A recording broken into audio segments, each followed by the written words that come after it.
enorme boca de un cocodrilo prehistórico que dormitaba oculto bajo el agua. Por suerte, la sorpresa del pisotón hizo que el cocodrilo solo se moviera y Rexito, con un grito, logró salir ileso. Pero el peligro no había terminado. Un momento después, el suelo desapareció bajo sus patas. De repente, se vio volando por el aire, cayendo por un enorme abismo donde un río caudaloso y turbulento crecía en el fondo. El impacto fue brutal. Rebotó en el agua y fue arrastrado hasta las profundidades. ¡Ayuda!, burbujeó Rexito, sintiendo el frío abrazo del río. Pero en la oscuridad, una silueta gigantesca apareció. Una enorme tortuga prehistórica. Con sus ojos sabios, la tortuga extendió su cuello, permitiendo que Rexito se subiera a su caparazón. Juntos iniciaron un lento pero seguro ascenso hacia la superficie.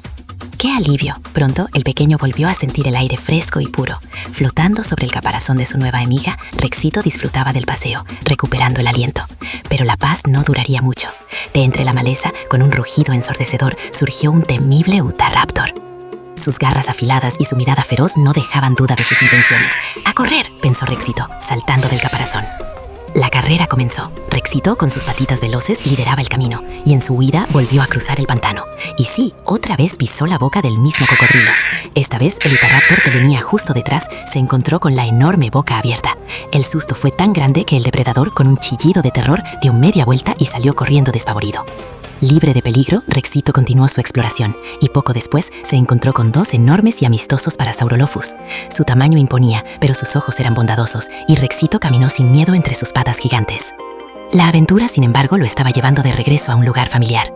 Pronto llegó a su antiguo nido, donde su mamá, la gran T-Rex, lo esperaba con una mezcla de preocupación y alivio. Al verla sana y salvo, su felicidad fue inmensa. Y la alegría se duplicó, pues el otro huevo también había eclosionado y ahora Rexito tenía un hermanito. Pero la paz fue breve. Dos astutos Dilophosaurios aparecieron, sus caperuzas extendidas, listos para atacar a los bebés. Pero mamá T-Rex estaba ahí. Con un rugido atronador se interpuso, una muralla de fuerza y protección. Los Dilophosaurios, al ver la furia de la madre, no tuvieron más remedio que huir despavoridos. La familia T-Rex estaba reunida, gruñendo de emoción y alivio, pero justo entonces el cielo se oscureció. «Vámonos, ya empezó a llover», pareció indicar la madre con un pujón suave a sus bebés. La lluvia se desató y la corriente del río que habían visto crecer amenazaba con arrastrarlos. Mamá T-Rex guió a sus pequeñas con urgencia, buscando un terreno más alto. La tormenta se intensificó, pero ella los llevó a un punto seguro, donde finalmente pudieron acurrucarse y pasar la noche, a salvo, juntos, en el inmenso y salvaje mundo cretácico.